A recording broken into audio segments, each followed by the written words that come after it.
Is itch driving you crazy, or at the very least annoying you? I'm going to take you on my quest in this video to discover the 7 most common anti-itch non-steroidal ingredients.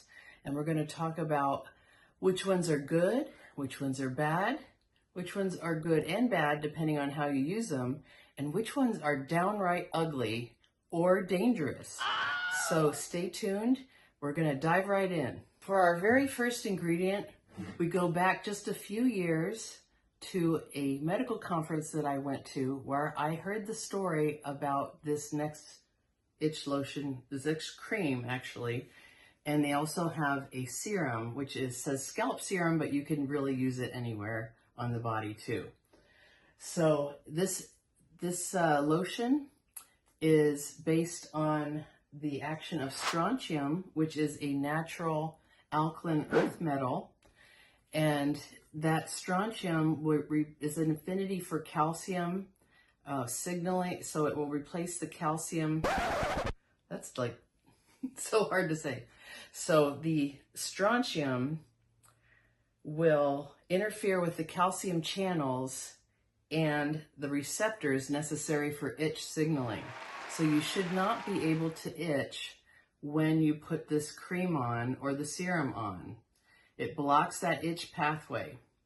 The nice thing about strontium and Dermaleave is that it's completely safe. You can use it anywhere as long as you don't have irritated or open skin, because it does have natural mineral salts in it, and as we know, salts will sting if you apply them to an open wound. So Dermaleave will start working in about 5 minutes, and it can last, they say safely, they'll say 5 hours, but it could be longer than that. It could be up to 12 hours. So I think it depends on the person how long it lasts, maybe how much you put on, that might be a factor in how long it lasts. But I really like it. So I really like Dermaleave. You can get it on Amazon. You can get it at dermaleave.com. So the nice thing about this is that I'm going over the ingredients that are in itch relief lotions and creams. And if these products are not available, hopefully you can look for these ingredients in the future in certain lotions and creams, and you'll know that they will be helpful for itch. So the first one that's completely safe is Dermaleave.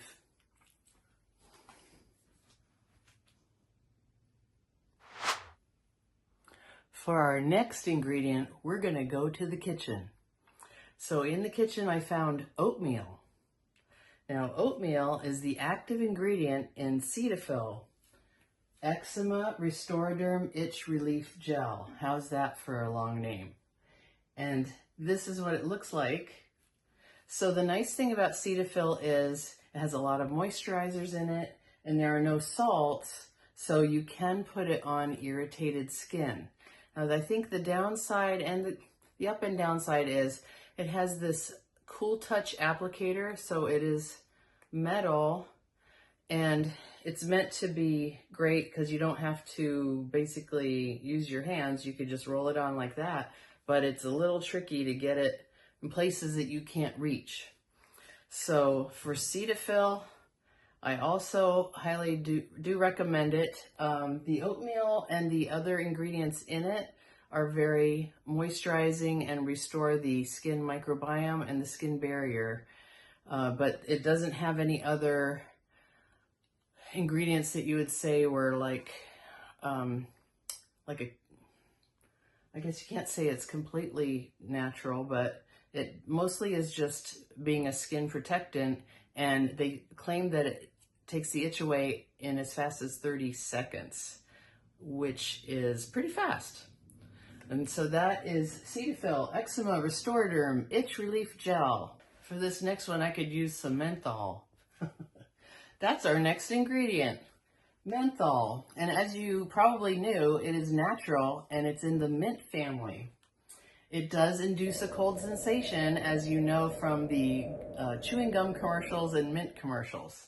However, it does work on the GABA receptors and sodium ion channels to block itch and provide some analgesia, so like some anesthetizing properties. It is not completely safe, however, and I'm going to tell you more about that next. So concerning menthol, did you know you can overdose on it? You should not use it topically more than 3 to 4 times a day. And there is no antidote if you get too much of it. Now, it's more common to get too much if you are sucking on menthol cough drops, more than if you're applying it to your skin. But if you're putting it over a large area of your body, and especially if you're like putting it on children, large areas on children, that would be more concerning. You don't want to put it on damaged skin because that will be very irritating. And it can cause chemical burns if you're using a high percentage of it. It should be diluted in a carrier oil if you're using like an essential oil. It can cause agitation, dizziness, hallucination, convulsion, and coma. So the lotions that you can find them in, Eucerin makes an itch relief intensive calming lotion, and it says it provides up to 12 hours of itch relief, and it is 0.1% menthol, and that is the only active ingredient in Eucerin. Now, Eucerin is a great product, but you should be aware of not overusing it, okay? So that is one of the things to look for, and now you know about menthol. Next, we go back in time to 1953, where scientists at Abbott Laboratories discovered an ingredient that was a topical anesthetic. They noticed it was well tolerated in humans and had a low sensitizing index, meaning they would not be real likely to develop a rash from it. This ingredient, you ask? It's pramoxine. Now, pramoxine you should not use on kids that are less than 2 years old, and you shouldn't use it in the genital or anal area of children less than 12 years old.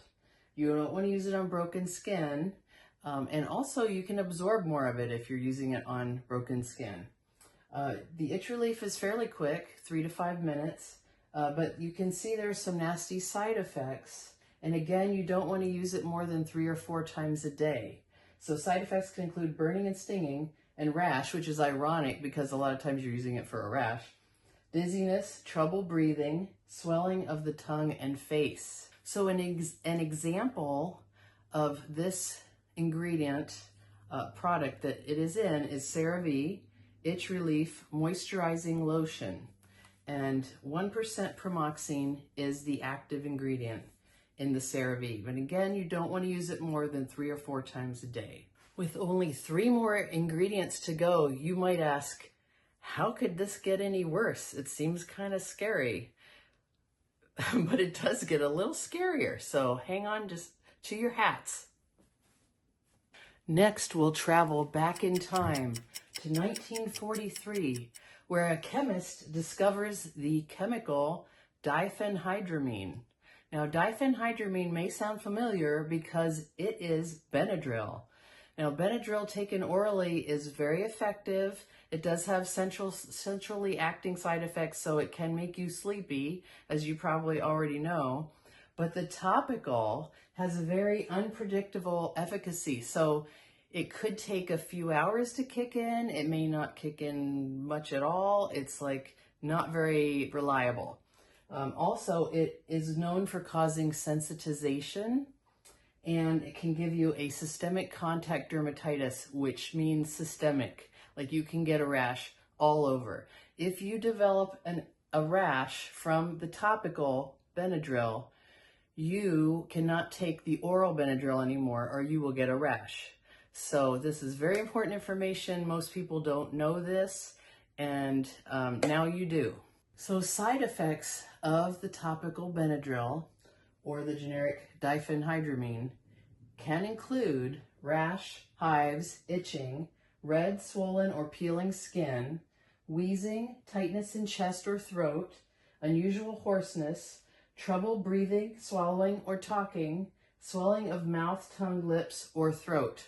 Now, I feel like I was a commercial just then, but this is actually things you can look up and find that this can happen. So I would not recommend topical Benadryl at all because it's unpredictable and it can cause sensitization, and dermatology professionals do not recommend topical Benadryl. Our next ingredient, we go to another natural source, a tree. How bad could a tree be, right? It's camphor. Camphor is the essential oil of the camphor tree, and it causes a cooling sensation, and that turns then into a warming sensation, and it makes the nerves less sensitive to pain and itching. And it sounds great, right? But there is a dark side to camphor. So camphor has been made into camphorated oil, and a while ago people were drinking it thinking it was castor oil. So the FDA banned it because it causes toxicity and death. But you can have a product with less than 11% camphor in it. I believe Campho-Phenique has like 10.8% camphor in it. And other products do have camphor in them, but they are much lower percent than that. But I'm going to tell you what the side effects can be if you have too much of it. So for the side effects of camphor, you can see that a minor irritation would be redness and irritation. That would be a minor side effect. And of course, the major side effect would be toxicity and death. If you use it on broken or injured skin, and again, if you're using it on large areas or on a younger person, like a child, they could absorb more toxic levels and start getting into some trouble. So I would keep this in mind when you're using products that have camphor in them. Now, I do like Sarna lotion, and it used to have camphor 0.5% and menthol 0.5%, and they recently changed it, and they took the camphor out, and now it's menthol and pramoxine, which are the two of the other ingredients that we already went over that you can use as long as you don't use it more than 4 times a day. So I do think that Sarna Maximum Strength, which has menthol and pramoxine in them, is effective. It is effective, just don't overuse it. For our 7th ingredient, we go back to the plant family. Now, plants typically don't want mammals to eat them, so they come up with different defense mechanisms. And capsaicin is great at that because they have a big deterrent for mammals, really bad burning. So capsaicin is the active component of chili peppers, and it is used for pain and itch. But as you know, if you're chopping up a pepper and you get it on your fingers and you rub your eyes or some other sensitive place, it's gonna burn so bad. So one of the tips that you could do would be to apply lidocaine first to the area and numb it up first, and then use the capsaicin. But I feel like that's pretty hardcore. If you want to use capsaicin, you can, but it's pretty tough. For me, I particularly like relying on the Dermaleave, the strontium, which is completely safe, and also the Cetaphil itch gel because of the oatmeal and the emollients in that one too. So I prefer those two, but I do think you can use the menthol and the pramoxine as long as you don't overdo it. I would particularly use it like 3 or 4 times a day if you don't get relief from the other ones that are completely safe. That's what I like to do. So there you have it. And if you are interested in learning about a condition that is also itchy, you may want to check out this other video, and we'll see you in the next one.